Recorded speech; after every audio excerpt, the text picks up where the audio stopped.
નિષ્પંકનો અર્થ શું થાય ખબર છે? કમળ જો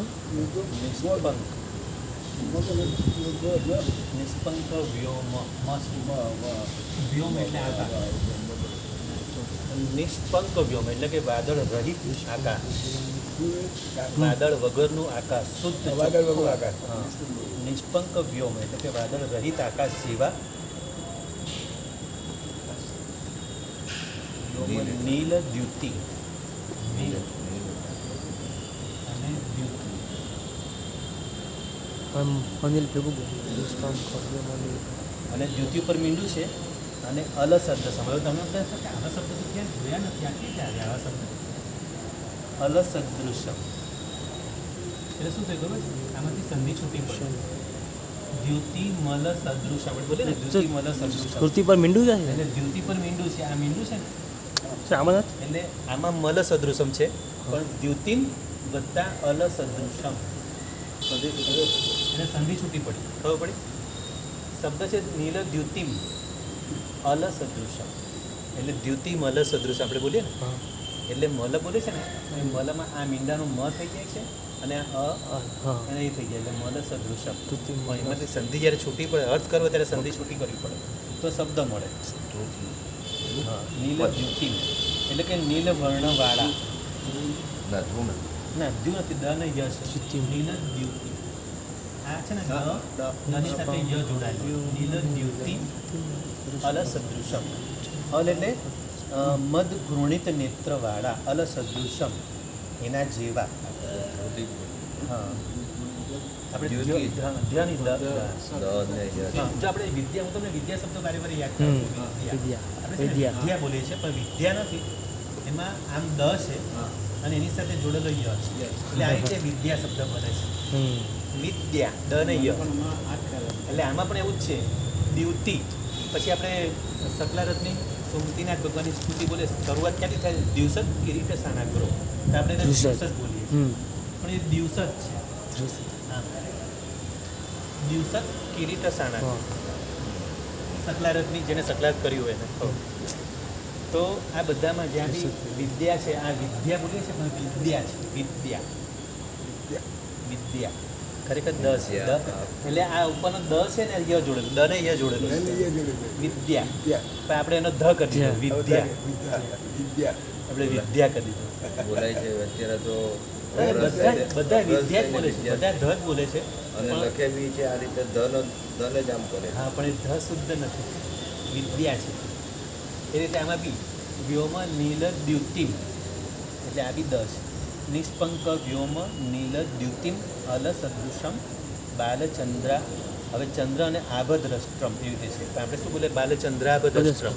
હવે એમાંથી કાનો છૂટો પડશે એટલે આભદ્રષ્ટ્રમ થશે.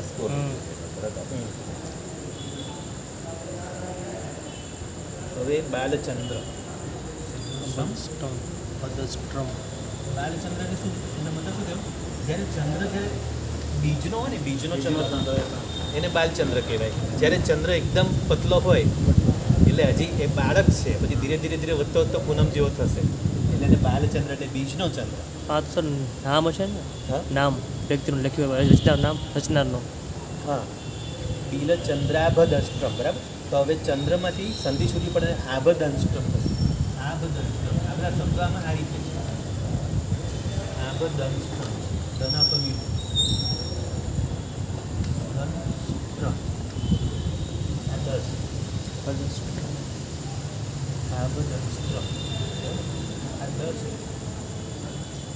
એટલે કાંતિ જેવી દાઢવાળા. દંત દંત એટલે આપણે દંત કહીએ ને, દંત દંષ્ટ્રમ એટલે દાઢ અને આભ એટલે ચંદ્રની આભ દંષ્ટિ, ચંદ્રની કાંતિ જેવી દાઢવાળા. પછી મત્તમ. કાંતિનો મતલબ શું? કાંતિ એટલે એનો પેલા શું કહેવાય, આભા, એનું તેજ. કાંતિ એટલે તેજ એટલે હવે ચંદ્ર જેવું તેજ એમ. બીજના ચંદ્રની કાંતિ જેવી દાઢવાળા એટલે કેવી દાઢ છે ખબર? જેમ કે હાથીના બે દાંત કેવા નીકળ્યા હોય? હાથીના દાંત કેવા? એકદમ પતલા. એટલે એવી રીતના આમાં આવશે પછી એ રીતે. તો પછી મત્તમ મદોન્મત ઘંટાર વીણ એટલે આ બધી જે હમણાં સ્તુતિ થઈ રહી છે ને, આ સ્તુતિ શેની થઈ રહી છે કે જે હાથી ઉપર આ જે સર્વાનુભૂતિ નામના યક્ષ બેઠેલા છે એ હાથીના દાંત કેવા છે? બાલચંદ્ર, એટલે બીજના ચંદ્ર જેવા બી દાંત છે. અત્યારે તો હાથીના દાંતની સ્તુતિ થઈ રહી. બરાબર ખ્યાલ આવે છે? હા, એટલે આખું જ્યારે વાંચું ને ભાવાર્થ એટલે ખ્યાલ આવશે. મત્તમ એટલે મદોન્મત, એટલે કે હાથી કેવો છે? મદોન્મત. ઘંટાર વીણ, ઘંટના શબ્દ વડે પ્રસૃત મધુજલમ, પ્રસરતા મદજલમ, મદરૂપ પાણીને પૂરયંતમ સમંતાત, પૂરતા સર્વ બાજુએ આરૂઢમ દિવ્ય નાગમ, બેઠેલા. હવે એ હાથી પર બેઠેલા દિવ્ય નાગમ, દિવ્ય હસ્તી ઉપર વિચરતી ગગને, વિચરે છે આકાશમાં. કામદ કામરૂપી, મન વાંછિત આપનારા, કામરૂપી સ્વેચ્છાહારી યક્ષ સર્વાનુભૂતિ. હવે આમનું નામ આવું સર્વાનુભૂતિ નામના જે યક્ષ છે, આ બધી સ્તુતિ એમના માટે કરી. એ યક્ષ કેવા છે, કેવા હાથી પર બેઠા છે, એ હાથીનું મદન મદ, આખું મધ જરી રહ્યો છે અને બધે પાણી, એનું મધનું પાણી ઉડી રહ્યું છે. એવી રીતે બરાબર. કામરૂપી યક્ષ સર્વાનુભૂતિ દિશતું મમ સદા સર્વ કાર્યેષુ સિદ્ધિ. હે સર્વાનુભૂતિ યક્ષ, મને સદા સર્વ કાર્યોમાં સિદ્ધિ આપો. તો જો હવે આખ્યાનો ભાવાર્થ જોઈએ. એટલે આપણે બધા શબ્દોના અર્થ જોયા. હવે આ ભાવાર્થ જોઈએ કે વાદળ રહિત આકાશ જેવા નીલવર્ણવાળા, મદ ઘૂર્ણિત નેત્રવાળા, બીજના ચંદ્રની કાંતિ જેવી ઉજ્જવળ દાઢાવાળા. એટલે હાથીના બે દાંત હોય ને, એવા જેને બીજના બે ચંદ્ર નીકળ્યા હોય ને, એવા એકદમ તલવાર જેવા દાંત છે. એટલે દાંત કેવા દેખાય? બીજના ચંદ્ર જેવા. તો એવી દાઢાવાળા. પછી ઘંટના, હા, બીજના ચંદ્રની, હા, નેત્રવાળા એટલે ઘૂર્ણિત, મદ ઘૂર્ણિત નેત્રવાળા. એને આંખો પણ કેવા છે? નીલ વર્ણવાળી એવી આંખો છે. અને બીજના ચંદ્રની કાંતિ જે ઉજ્જવળ દાઢાવાળા, ઘંટના શબ્દ વડે મદોન્મત, પ્રસરતા મદરૂપ પાણીને સર્વે બાજુએ પૂરતા, એટલે કે જેનું મધનું પાણી આખું ઉડી રહ્યું છે બધે આજુબાજુ, ચારે દિશામાં બાજુએ પૂરતા, એવા દિવ્ય હસ્તી ઉપર બેઠેલ, એવા દિવ્ય હસ્તી ઉપર બેઠેલ, મનોવાંછિત આપનારા, સ્વેચ્છાચારી સર્વાનુભૂતિ નામનો યક્ષ આકાશમાં વિચરે છે. તે મને હંમેશા સર્વ કાર્યમાં સિદ્ધિ આપો. ચાલે પડ્યું ને, સર્વ કાર્ય શું સિદ્ધિ. હા, એ કે આ યક્ષ છે, સર્વાનુભૂતિ નામના યક્ષ, એ પણ સમકીર્તિ દેવ છે. જેમ બધા આપણા સમકીર્તિ દેવો છે, જેમ માતંગ નામના યક્ષ છે વીર પ્રભુના શાસનદેવ, અને સિદ્ધાયિકા નામની યક્ષિણી છે, એ પણ શાસનદેવી છે. એવી રીતે આ પણ સર્વાનુભૂતિ નામના જે યક્ષ છે, એ પણ સમકીર્તિ દેવ છે. એટલે આપણે પ્રતિક્રમણમાં આ બધા જીવો પણ, જે દેવોની આપણે સ્તુતિ આવે છે, 4 ગાથા હોય ને, દરેક 4 ગાથાઓમાં, જેમ કે કલ્યાણકંદનની 4 ગાથા, તેમાં ચોથી ગાથા સરસ્વતી માતાની, પૂર્ણબિંદુ મૂર્તિ. એટલે સંસાર દાવામાં પણ ચોથી ગાથા એ પણ સરસ્વતી માતાની છે. બરાબર. હા, આમુ ડાલોલ ધૂલી, એ પણ શારદા, શારદા એટલે સરસ્વતી. તો એવી રીતે આમાં યક્ષ સર્વાનુભૂતિ, એટલે ચોથી ગાથા કોઈ પણ શાસનદેવ કે શાસનદેવ, કોઈ યક્ષ યક્ષિણી એમની જ ગાથા હોય. તો પહેલી ગાથામાં ભગવાનનું હોય. કોઈ પણ જો સ્નાતસ્યામાં શું કીધું છે કે જેમ વીર પ્રભુ જ્યારે નાના હતા ત્યારે પેલી ઇન્દ્રાણી પેલું જે વારે વારે મોઢું લૂછે છે, આપણે એનો અર્થ થઈ ગયો. તો પહેલી ગાથા ભગવાનની હોય. બરાબર. એ તો કલ્યાણકંદમાં 5 ભગવાનનું નામ હોય. કલ્યાણકંદમ પડમમ જીણિંદમ એટલે પ્રથમ જીનેશ્વર, પછી સંતિમ તવ નેમી જીણામૂળ એટલે શાંતિનાથ અને નેમીનાથ. બરાબર. પછી પાસમ પયાસમ સુગણી એટલે પાર્શ્વનાથ, અને બધી વંદીશ્રી બધા. કલ્યાણકંદમાં પહેલી ગાથામાં 5 ભગવાનની સ્તુતિ છે. એટલે એ થયું. પછી બીજી ગાથામાં સર્વ, સર્વે જીનિંદા સુરવિંદ વંદા, કલ્યાણ વલ્લી. બીજી ગાથામાં સર્વ, આમાં પણ એવું જ છે. આમાં હંસાન સાદ એટલે કે જે રીતે મેરુ શિખર પર બધા જીનેશ્વરોનો જે અભિષેક થઈ રહ્યો છે, એ જ આમાં બતાવ્યું. આપણે ગઈકાલે જોઈ ગયા. બરાબર. તો સર્વ જીનેશ્વરોની બીજી ગાથા સર્વે જીનેશ્વરોની હોય. ત્રીજી ગાથા આગમની હોય. આગમ સૂત્ર, શ્રુત સિદ્ધાંત. એટલે ત્રીજી ગાથા આગમની હોય. દરેક 4 થવામાં આ રીતે હોય. અને ચોથી ગાથા કોઈ સમકીર્તિ દેવ દેવી યક્ષ વગેરેની. તો હવે પહેલી ગાથા ચારિત્રની હોય, સમ્યક ચારિત્ર. બીજી સમ્યક દર્શનની હોય. ત્રીજી સમ્યક જ્ઞાનની હોય. અને ચોથી પછી આ દેવોને આપણે સહાય માટે કરવાની. એટલે પ્રતિક્રમણ સમ્યક ચારિત્રનો ઇમ્પોર્ટન્ટ વધારે, કે પ્રતિક્રમણ કરવા બેઠા છે એટલે ચારિત્રનો ઇમ્પોર્ટન્ટ, એટલે સૌથી પહેલી સમ્યક ચારિત્રની ગાથા. એટલે જ ભગવાનની પહેલી કોઈ પણ ભગવાનની કેવી ગાથા હોય એટલે સમ્યક ચારિત્ર. પછી બીજી સમ્યક દર્શન એટલા માટે કે અનંત તીર્થંકરો થયા, અનંત થશે, એ આપણે શ્રદ્ધાથી સ્વીકારવાનું છે, માનવાનું છે. અડીદીપમાં બધે જ 5 મહાવિદ્યમાં, 5 ભરતમાં, 5 હીરાવતમાં બધે તીર્થંકરો થાય છે. ભવિષ્યમાં બી થશે, હમણાં પણ છે, મહાવિદ્યમાં છે. આવી રીતે બધા તીર્થંકરો, એટલે બીજી ગાથા બધા તીર્થંકરોની ગાથા હોય. એટલે તીર્થંકરો અનંતા થયા ને અનંતા થશે, સિદ્ધો પણ અનંતા થયા અનંતા થશે. એટલે એ સ્વીકારવું એ શ્રદ્ધા, એટલે બીજી ગાથા સમ્યક દર્શન. માટે અનંત બધા તીર્થંકરોની વાત એમાં આવે. એટલે સર્વે જીણિંદા સુરવિંદ વંદા, ઇન્દ્રો દ્વારા વંદાયેલા એવા સર્વે જીનેશ્વરો, કલ્યાણ વલ્લીના વિશાળ કંદરા, એટલે કલ્યાણરૂપી વેલના વિશાળ મૂળિયા જેવા એવા તીર્થંકરો બધાને વંદન. એટલે આ શ્રદ્ધા થઈ. શ્રદ્ધા એટલે વિશ્વાસ, એટલે બીજી સમ્યક દર્શન. ત્રીજી સમ્યક જ્ઞાનની, જેમાં આગમોની વાત હોય, શ્રુત જ્ઞાનની વાત હોય, એટલે સમ્યક જ્ઞાનની. અને ચોથી પછી સંકિતી દેવો. પછી હવે આટલો આપણે આનંદ કર્યો કે મેં સમ્યક દર્શન જ્ઞાન ચારિત્રની મેં સાધના કરી લીધી. હવે એના આનંદ માટે સંકેતી દેવોની છેલ્લી ગાથા ચોથી, એને પ્રસન્ન કરવાના. અને એમાં એમની પાસે આપણે શક્તિ માંગીએ છીએ કે અમને સહાય કરો. એમની પાસે સહાય માંગીએ છીએ કે અમારા વિઘ્નો દૂર કરો. શાસનમાં કોઈ પણ વિઘ્નો આવે અમારા કે ભક્તિના બધાના સંઘના બધા વિઘ્નો દૂર કરો. એટલે છેલ્લી દેવી, એટલે છેલ્લી દેવી. એટલા માટે દેવીની કોઈ પણ સંકિતી દેવની, બરાબર. તો આવી રીતની ચાર થોયો હોય છે. આપણે આ ચોથી થોય આજે સમજી લીધી કે આપણું સ્મેટસ અમને પૂરું થયું. હવે શું રહ્યું છે? સગડાને ચાલુ કરવું છે. હવે આમાં બી નાની નાની છે, ભવન દેવતાની અને ક્ષેત્ર દેવતાની. જેમ આપણે આગળ જોઈ ગયા ને, સુદેવિયા અને કિત્ય દેવિયા, બરાબર. જીસે કિત્ય એ બંને જોઈ ગયા. તો હવે આ પંચ પ્રતિક્રમણમાં જે આવે છે, એટલે આમાં એ રીતે લાઇન્સ લીધું છે. એટલે આ બે નાની નાની થોડી હવે લીધી છે આમાં. સુધી હવે બાકી આમાં ભવન સુદેવા આગળ થઈ ગઈ અને જીસે કિત્ય થઈ ગઈ, પણ એ દિવસી પ્રતિક્રમણની હતી. એટલે બે પ્રતિક્રમણ સૂત્રો પતી ગયા. હવે પંચ પ્રતિક્રમણ સૂત્રો ચાલુ થાય છે. તો સ્નાતસ્યા થયું, સંતિકરમ થયું.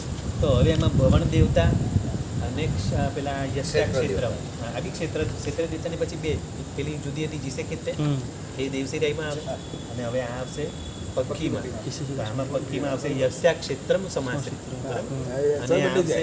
અને પહેલા ભવન દેવી આવશે. એટલે હા, જે આગળ પહેલાં આપણે જે કરી ગયા શ્રુત દેવતાની, એની જગ્યાએ હવે આમાં ભવન દેવતા. બરાબર. તો આપણે બંને ગાથા પણ જોઈ લઈએ, એટલે બંનેના અર્થ થઈ જાય. નાની નાની ગાથાઓ છે, પણ એમાં પણ આપણે આ સંકેતી દેવોને અનુલક્ષીને હોવી છે. તો પહેલું કીધું છે ભવન દેવ્યાએ કરેમી કૌસગમ, એટલે કે ભવન દેવતાને આશ્રયીને કૌસગ કરું છું. બરાબર, ડબલ સ કૌસગ. તો ભવન દેવે કરી કૌસગમ, એમાં આવે છે જ્ઞાનાદિ ગુણ યુતાનામ નિત્યમ સ્વાધ્યાય સંયમ્રતાનામ વિધ ધાતુ ભવન દેવી શિવમ સદા સર્વ સાધુનામ. જો હવે આમાં સમજી લેજો, ભવન અને ભુવન બેમાં ફરક છે. આપણે ઘણા લોકો અહીંયા બહુ ભૂલ કરીએ છીએ. આપણે આ ભવન દેવતાની સ્તુતિ છે. ભવન દેવતા, ભવન એટલે મકાન. આપણે જે ઉપાશ્રય વગેરેમાં જેમાં પ્રતિક્રમણ કરીએ છીએ, તો આ ઉપાશ્રયના પણ દેવતા હોય, એટલે ભવન દેવતા. અને જે ક્ષેત્ર દેવતા આવશે એ જમીનના દેવતા, બરાબર. એ ક્ષેત્ર દેવતા એ જમીનના, એટલે આપણે ભૂમિ પૂજન જે કરીએ છીએ એ જમીન દેવતા, ક્ષેત્ર દેવતા. અને આ ભવન દેવતા. અને આપણે જે ભુવન કહીએ છીએ, એટલે કે ભુવનપતિ, એ આપણી નીચેના ભુવનપતિના જે બધા છે અસુરો, એ ભુવનપતિ, એમાં ભૂ લાગશે. અને આ ભવન છે, આ ભવન દેવતા. આમાં ફરક છે ભવન ને ભુવનમાં. આપણે ઘણામાં આમ જ ભૂલ કરી છે. તો પેલા ભુવનપતિ છે, એટલે જે દેવો છે ને ભુવનપતિના દેવો, એમાં ભૂ લાગશે. 7,72,00,000 ભુવનપતિમાં દેવલ ભાગ. સકલદીપમાં બોલે છે, સકલદીપમાં 7,72,00,000 એ ભુવનપતિ છે. અને આ ભવન દેવતા છે. ભવન બોલ્યા રસોઈયા. હા, શેમાં? પેલો આમાં આ ભવન આવ્યું. આ ભવન, આમાં તો કોઈ છે જ નહીં. આ બરોબર ભવન, છે. હા, ભવન એટલે મકાન. મકાન. હા. પછી ભુવન. હા, ભુવન એટલે આપણી નીચે એ તો એ ભુવનપતિ. ભુવનપતિ એટલે તો એ લોક નીચે, થઈ હા, એ આખો લોક થઈ ગયો. પણ જમીન માટે હા, જમીન માટે ખાલી ભૂ શબ્દ છે, ભૂ. અને એના માટે રસવો છે આ. હા એમ. હા, એટલે જમીન માટે જ્યારે ખાલી જમીનની વાત, ભૂગોળ આપણે બોલે ને, આપણી ભૂગોળ, તો ભૂગોળ માટે આ જ ભૂમિ પૂજન કરીએ ભૂ એટલે હા. આ એકડો આવો જ હા, રસોઈ આવે. એટલે ભૂ એટલે જમીન. પણ આ ભુવન આખું જુદી વસ્તુ છે. એ ભુવનપતિ આખો એનો ભુવન. ચાલો, તો હવે આપણે એનો લઈએ જ્ઞાનાદિ ગુણયુક્તા નામ. એટલે કે જ્ઞાન વડે જ્ઞાનાદિ ગુણયુક્ત હંમેશા, નિત્યમ એટલે હંમેશા, સ્વાધ્યાય સંયમ રતા નામ, હંમેશા સ્વાધ્યાય અને સંયમમાં રક્ત એવા સર્વ સાધુઓનું વિધ ધાતુ ભવન દેવી શિવમ સદા સર્વ, આમાં ભવન શબ્દ આવશે. શિવમ સદા સર્વ સાધુ સાધુનામ, એટલે કે હે ભવન દેવી, એટલે કે આ મકાનને આશ્રયને જે દેવ છે, દેવ દેવી કોઈ પણ હોય, ભવન દેવી, શિવમ સદા સર્વ સાધુનામ, બધા સાધુઓનું હંમેશા માટે કલ્યાણ કરો. કે જે આ મકાનને આશ્રયને જે સાધુ સાધ્વી ભગવંતો સ્વાધ્યાય કરી રહ્યા છે અને શુદ્ધ સંયમ પાડી રહ્યા છે, એવા બધા સાધુ સાધ્વી ભગવંતોનું તમે હંમેશા નિરંતર કલ્યાણ કરો. બરાબર? તો આ એમને પ્રાર્થના થઈ ભવન દેવતાને પ્રાર્થના થઈ. કેમ કે આ 15 દિવસે આપણે પક્કી પ્રતિક્રમણમાં બોલાય છે. બરાબર? એટલે 15 દિવસે એકવાર એમને યાદ કરવાના. અને હવે ક્ષેત્ર, હવે યસ્યા ક્ષેત્રમ સમાશ્રિત્ય સાધુ બી સાધ્યની ક્રિયા સા ક્ષેત્ર દેવતા નિત્યમ ભૂયા ન સુખદાય. હવે જે ક્ષેત્રને આશ્રય કરીને, જે દેવીના ક્ષેત્રનો આશ્રય કરીને સાધુઓ વડે ધર્મક્રિયા સદાય છે, એટલે કે જમીન ક્ષેત્ર ધર્મક્રિયા સદાય છે, તે ક્ષેત્ર દેવી અમોને નિરંતર સુખ આપનારા થાઓ. સુખ આપનારી થાઓ. જો દેવી હોય તો સુખ આપનારી થાઓ, અને દેવ હોય તો સુખ આપનારા થાઓ. યસ્યા ક્ષેત્રમ સમાસિત સાધુ બી સાધ્ય તે ક્રિયા. આમાં પણ સાધુ ભગવંતોને જ આધારીને કીધું છે. હવે સકલારત ચાલુ થશે. સકલારત સંસ્કૃત છે, એમાં બધા જ 24 ભગવાનની સ્તુતિઓ છે. અને આ રચ્યું છે પૂજ્ય કલિકાલ સર્વજ્ઞ, કલિકાલ સર્વજ્ઞ શ્રી હેમચંદ્રાચાર્ય મહારાજ સાહેબે સકલારત રચેલું છે, અને સંસ્કૃત છે. એનું સંસ્કૃત તો બહુ હતું. કલિકાલ સર્વજ્ઞ એમણે સિદ્ધ હેમ શબ્દનું શાસન લખ્યું છે, પૂજ્ય કલિકાલ સર્વજ્ઞ, એટલે સકલારત પણ એમણે રચ્યું છે. બરાબર? તો જો આ ચૈત્યના પક્ષી ચોમાસીના સંવત્સર પ્રતિક્રમણના આરંભમાં કહેવામાં આવે છે.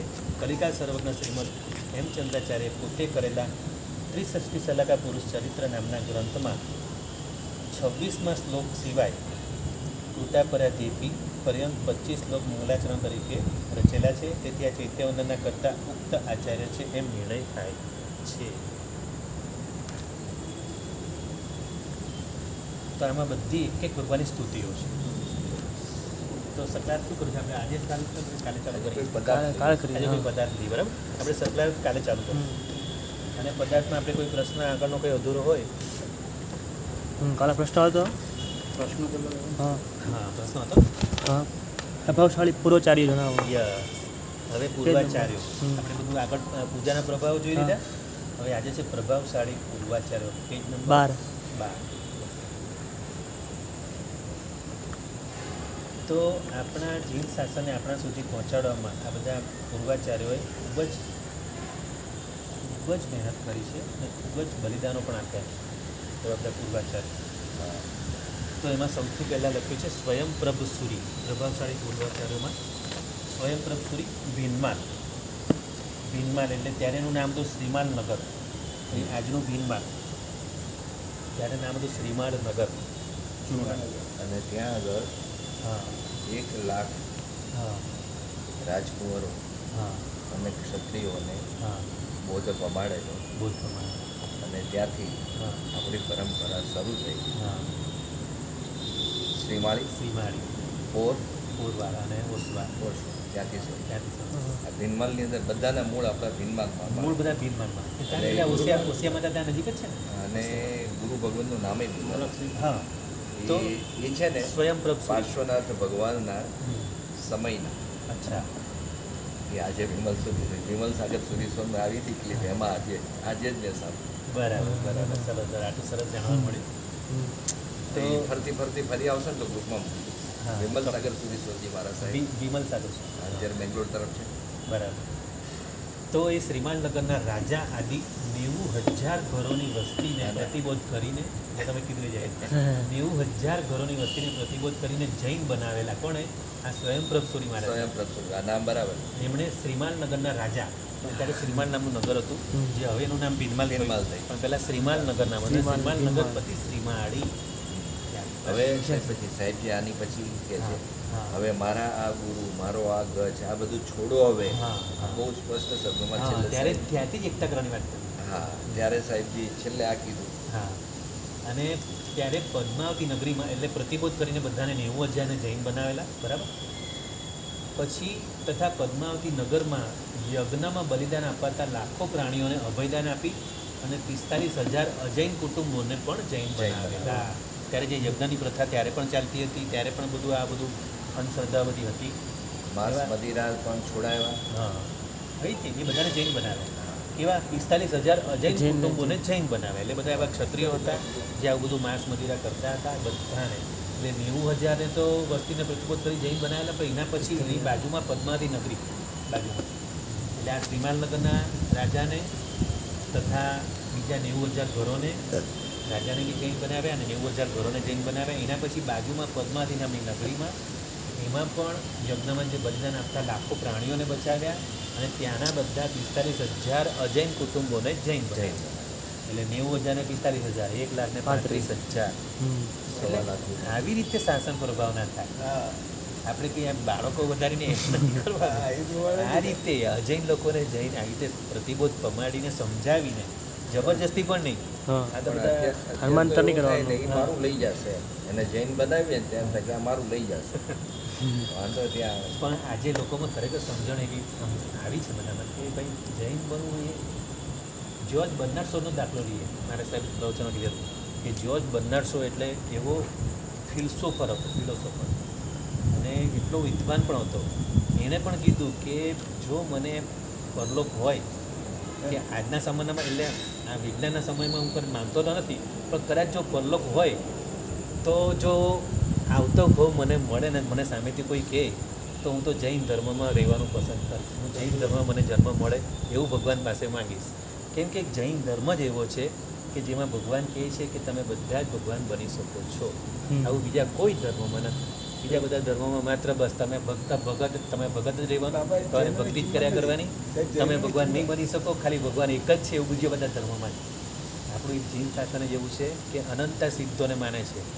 અનંતા તીર્થંકરો થઈ ગયા, અનંતા થશે અને તમે પણ પુરુષાર્થ કરો, મહેનત કરો, તમે પણ સિદ્ધ બની શકો, તમે પણ ભગવાન બની શકો. આવું જ્યોર્જ બર્નાર્ડ શોએ જ્યારે આપણે બધું વાંચ્યું તો એને પણ એવું લાગ્યું. એટલે આ રીતે આ સૌથી ઉત્કૃષ્ટ છે. આ રીતે સમજણથી બધાને જૈન બનાવે, જબરજસ્તી નહીં, સમજણથી બનાવે. તો એને આચરણ ઉતરે અને આજ સુધી બધા રાજાને આ રીતે સમજણથી આપણા બધા આચાર્યો બનાવ્યા છે. જેમાં સમજણ હોય તો આચરણ ઉતરે. હા, તો આવી રીતના જો કેટલા આચાર્યો થયા છે. જેમાં સ્વયંપ્રભ સૂરી એમણે આ કરી, જૈન શાસ્ત્રની પ્રભાવના કરી. પછી આવે રત્નપ્રભ સૂરી. રત્નપ્રભ સૂરીએ જૈનપ્રભ સુરીશ્વર અને સ્વયં સ્વયંપ્રભ સુરીશ્વરનો કાળ કે સમય લખ્યો. સમય તો લખ્યો નથી લખ્યો પણ કદાચ પાર્શ્વનાથનું પૂરું થયું અને મહાવીર સ્વામીનું શરૂ થતું હતું ને એ કાર્યકાળ છે. હા. અને સ્વયંપ્રભ જે છે ને આચાર્ય હા, ભગવાન હા, હા. એ પાર્શ્વનાથના હા, તો આ બીજામાં લખ્યું છે રત્નપ્રભ સૂરીમાં કે પાર્શ્વનાથ પરંપરા કા ઇતિહાસ નામનો ગ્રંથ છે. પાર્શ્વનાથ પરંપરા કા ઇતિહાસ એટલે પછી આ બધા સાથે જ હશે, એ સમકાલીન જ હશે. બરાબર. તો રત્નપ્રભ સૂરી ઉપકેશપુર નામના નગરમાં 3,84,000 ઘરોના માણસોને માંસ મદિરા છોડાવી જૈન બનાવેલા ઓસવાલ વંશની સ્થાપના કરે અને 500 દીક્ષાર્થીઓ સાથે સંયમ ગ્રહણ કરે. 500 જણા એકસાથે દીક્ષા. અને વીર નિર્માણ પછી 84 વર્ષે આ આચાર્ય સ્વર્ગે સિધારેલા. વીર નિર્માણ પછી 84 વર્ષે એટલે પાર્શ્વનાથ પરંપરાનો ઇતિહાસ. એટલે ત્યારે પાર્શ્વનાથ ભગવાનની પરંપરા ચાલતી હોય, જેમ કેસી ગંધની પરંપરા એમાં આવ્યા હોય અને એમાં પછી આ બધા એમાં રત્નપ્રભ સૂરી થયા ઉપકેશપુરમાં. કેસી ગંધર્વનું નામ આવ્યું છે સાહેબ બોલ્યા એમ. હા કેસી ગંધર્વનું નામ. હા. પછી કક્કસુરી. જો કેસી ગંધર્વનું નામ તો ત્યાં સુધી છે કે આપણે જે હાલોડું કહીએ છીએ ને એમાં પણ ત્રિશલા માતા પણ કહે છે કે કેસી સ્વામી મુખથી એવી વાણી સાંભળી, સાચી સાચી હોય તે મારે અમૃતવાણ. ત્રિશલા માતા પોતે કેસી સ્વામીનું નામ લે એટલે કે સિદ્ધાર્થ રાજાને ત્રિશલા રાણી પાર્શ્વનાથ ભગવાનના પરંપરામાં જ ભક્ત હતા. બરાબર. અને એમને જે 14 સ્વપ્નની વાત કરી, કેસી સ્વામીને કીધું, કેસી સ્વામી કીધું કે હા હવે 12 ચક્રી વીતી ગયા છે, હવે કોઈ ચક્રવર્તી થવા નથી, એટલે હવે આ છેલ્લા તીર્થંકર જ છે, આ તમારે ખોડ તીર્થંકર જ આવ્યા છે, આવું કેસી સ્વામી કીધું. એટલે પાર્શ્વનાથ પ્રભુના પરંપરામાં કેસી સ્વામી. અને એમને એટલે આ બધા સિદ્ધાર્થ રાજા અને ત્રિશલા રાણી પણ એમની જ પરંપરામાં ધર્મ કરતા હતા. બરાબર. ખ્યાલ આવ્યો? એટલે આગલી પરંપરામાં જ કરવો જોઈએ. એમ જ હોય ને. હા, કેમ કે હજી તો મહાવીર સાહેબ તો હજી આવ્યા નથી, તો હવે એ લોકો ધર્મ કરે તો આગળના જે ભગવાન એમ જ કરવાના. જેમ આપણે વીરપુરના શાસનને માનીએ છીએ, બરાબર. તો એ રીતે એ પાછળ લોકોના શાસનની પરંપરા માનતા. પછી કક્કસુરી. હવે કક્કસુરી નામના આચાર્ય જેમણે કચ્છ દેશમાં વિચરી લાખો અજૈનોને જૈન બનાવ્યા અને હજારો જૈન ગુરુઓની પ્રતિષ્ઠા કરાવેલી. કક્કસુરી, બરાબર. પછી સુપ્રતિબદ્ધ સુરી, જેમણે સૂરી મંત્રનો 1 કરોડ વખત જાપ કરેલો, જેનાથી નિર્ગ્રંથ ગંજનું નામ કોટિગંજ નામ પડ્યું. જે પહેલાં નિર્ગ્રંથ નામનો જે ગંજ હતો ત્યારે એમાં સુપ્રતિબદ્ધ સૂરી નામના આચાર્ય થયા અને એમણે સૂરી મંત્રનો 1 કરોડ વખત જાપ કર્યો એટલે હવે એનું નામ કોટિગચ્છ પડી ગયું. 1 કરોડ એટલે કોટી. હા, કોટી 1 કરોડ એટલે એનું નામ કોટિગચ્છ પડ્યું. નિર્ગ્રંથ ગચ્છનું નામ કોટિગચ્છ. પછી જગતચંદ્ર સૂરી, બરાબર, જે તપા નામ કેલે પડેલું એ જ ને. હા, આ આચાર્યને આઘાટપુરમાં એટલે કે આયડ, જે ઉદયપુર પાસે જે આયડ છે ને, આયડ તે એ આયડનું પહેલાં નામ હતું આઘાટપુર અને ત્યાં રાજાએ તપાનું બિરુદ આપેલું ત્યારથી તપા ગચ્છ નામ ચાલુ થયેલું. એમને ચિત્તોડની રાજસભામાં 32 આચાર્યોને જીતેલા. આ જગતચંદ્ર સૂરી મહારાજ સાહેબે 32 આચાર્યોને ચિત્તોડની રાજસભામાં જીતેલા, બરાબર. જાવતજી સુધી આંબેલું તપ કરે. વિક્રમ સંવત 1240 થી 1285 આચાર્ય થયેલા. જૈન પરંપરાનો ઇતિહાસ જો આમાં વિક્રમ સંવત આપી.